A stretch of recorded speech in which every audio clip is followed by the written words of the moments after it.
এই পৃথিবীতে এমন এক বাদশা ছিল যে নিজেকে খোদা বলে ঘোষণা করেছিল। আমি এই পৃথিবীর একমাত্র খোদা, আমার উপরে কেউ নেই যে আমার বিরুদ্ধে যাবে। আমি তাকে ধ্বংস করে দেব। আমি সৃষ্টিকর্তা, আমি মালিক। তার নাম ছিল নমরুদ। সে আল্লাহর বিরুদ্ধে যুদ্ধ করতে আকাশে উড়ে গিয়েছিল শকুনের পিঠে চড়ে, কিন্তু শেষ পর্যন্ত একটা সামান্য মশা তাকে এমন শাস্তি দিয়েছিল যে নিজের মাথায় জুতোর বাড়ি খেয়ে বেঁচে থাকতে হয়েছিল এই অহংকারী বাদশাকে। এই অবিশ্বাস্য ঘটনা শুনলে আপনার গায়ে কাঁটা দেবে। শেষ পর্যন্ত কি হয়েছিল সেই বাদশাহ নমরুদের পরিণতি, তাহলে চলুন পুরো গল্পটা শুনি। ইব্রাহিম আলাইহিসসালাম নমরুদকে বারবার এক ও অদ্বিতীয় আল্লাহর দাওয়াত দিতেন। নমরুদ বলতো, আমি অন্য কোনো খোদার অস্তিত্ব স্বীকার করি না, শীঘ্রই তোমার খোদার প্রাণ শেষ করে তার রাজ্য কেড়ে নেব। নাউজুবিল্লাহ। ইব্রাহিম আলাইহিসসালাম বললেন, হে কাফের নমরুদ, তুমি আমার আল্লাহর কাছে যাবে কেমন করে? নমরুদ জবাব দিল, সে চিন্তা তোমাকে করতে হবে না। আমি তোমার খোদার কাছে যাব আকাশে উড়ে, তাকে হত্যা করে তার রাজ্য কেড়ে নেব, তুমি দেখে নিও। এরপর পাপিষ্ঠ নমরুদ ইবলিসের পরামর্শে 4টি শকুন পাখি লালন পালন করল এবং তাদের খুবই মোটা তাজা করে তুলল। ইবলিসের সাহায্যে এই শকুনগুলো নমরুদের ইশারায় তার কাছে চলে আসত। তারপর নমরুদ 4টি মোটা মেষ জবাই করে তাদের চামড়া ছাড়িয়ে মাংস শকুনগুলোর মাথার উপরে ঝুলিয়ে দিল।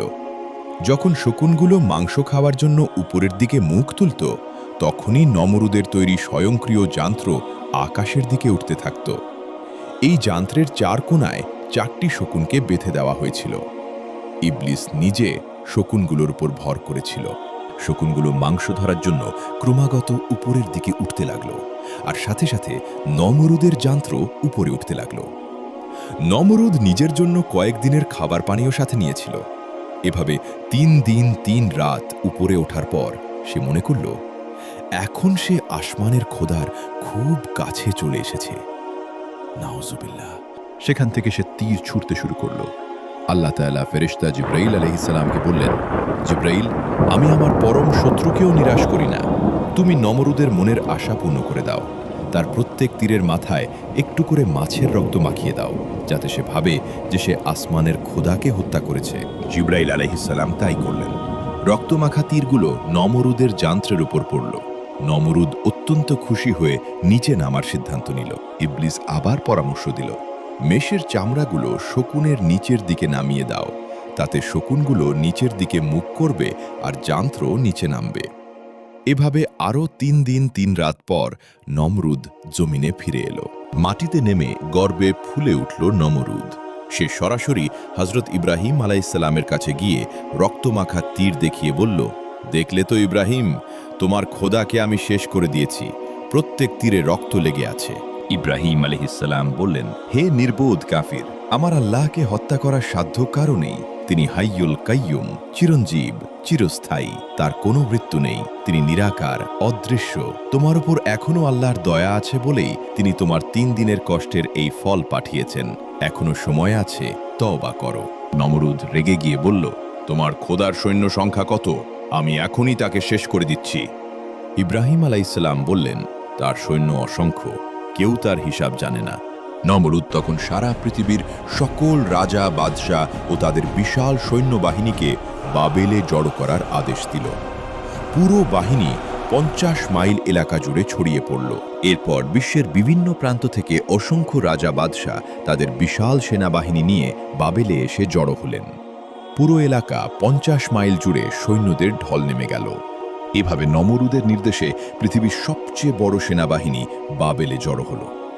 লক্ষ লক্ষ সৈন্য, হাজার হাজার রাজা বাদশাহ, সবাই আল্লাহর বিরুদ্ধে যুদ্ধ করতে প্রস্তুত। ইব্রাহিম আলাইহিসসালাম আল্লাহর দরবারে দোয়া করলেন, হে আল্লাহ, নমরুদ অহংকারের সীমা ছাড়িয়ে গেছে।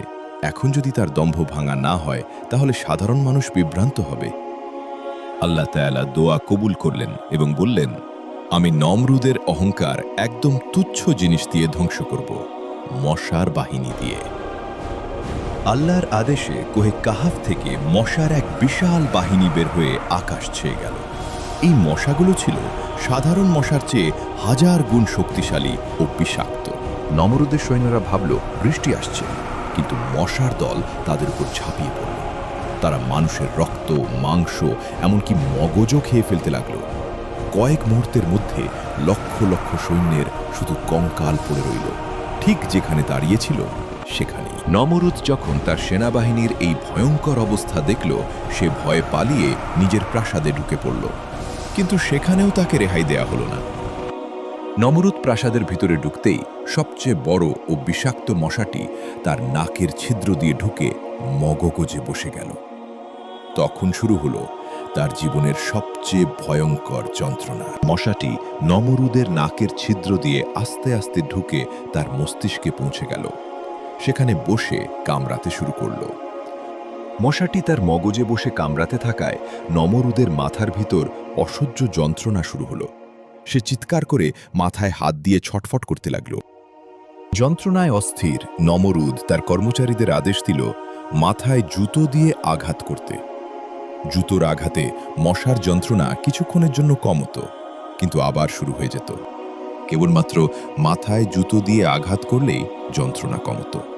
তাই সে নিজের টাকায় দুজন লোক নিয়োগ করল, যারা সারাদিন তার মাথায় জুতো দিয়ে পেটাত। যে নমরুদ নিজেকে খোদা বলে দাবি করেছিল, যে সারা জাহানের প্রতিপালক মহান আল্লাহ তাআলার সাথে মহাপ্রতাপের সাথে যুদ্ধ করতে চেয়েছিল, সেই নমরুদ শেষ পর্যন্ত একটি ক্ষুদ্র মশার কাছে পরাজিত হয়ে বহু বছর অপমানজনক যন্ত্রণায় ভুগে মৃত্যুবরণ করল। প্রিয় দর্শক, যে নমরুদ একদিন নিজেকে আল্লাহর সমকক্ষ দাবি করে আকাশ জয় করতে চেয়েছিল, আজ সেই একই নমরুদ তার নিজের প্রাসাদের মেঝেতে পড়ে আছে, একটা তুচ্ছ মশার কামড়ে আর নিজের লোকদের জুতোর আঘাতে। আল্লাহ তাআলা দেখিয়ে দিলেন ক্ষমতা, সৈন্য, অহংকার, সিংহাসন সবকিছুই তার কাছে নগণ্য। তিনি চাইলে একটি সাধারণ মশা দিয়েই সবচেয়ে বড় দম্ভকে চূর্ণ করে দিতে পারেন। হে আল্লাহ, আমাদের অন্তর থেকে অহংকার দূর করে দিন। আমাদেরকে নমরুদের পথ থেকে দূরে রেখে হযরত ইব্রাহিম আলাইহিসসালামের মতো আপনার সামনে নত হয়ে চলার তৌফিক দান করুন। ভিডিওটি যদি আপনার হৃদয়ে নতুন কোনো অনুভূতি জাগিয়ে থাকে, তাহলে একটি লাইক দিয়ে আমাদের উৎসাহিত করুন। কমেন্টে আপনার মতামত জানাতে ভুলবেন না। চ্যানেলটি সাবস্ক্রাইব করে পাশে থাকুন। আসসালামু আলাইকুম ওয়া রাহমাতুল্লাহ। আল্লাহ আমাদের সবাইকে হেফাজত করুন।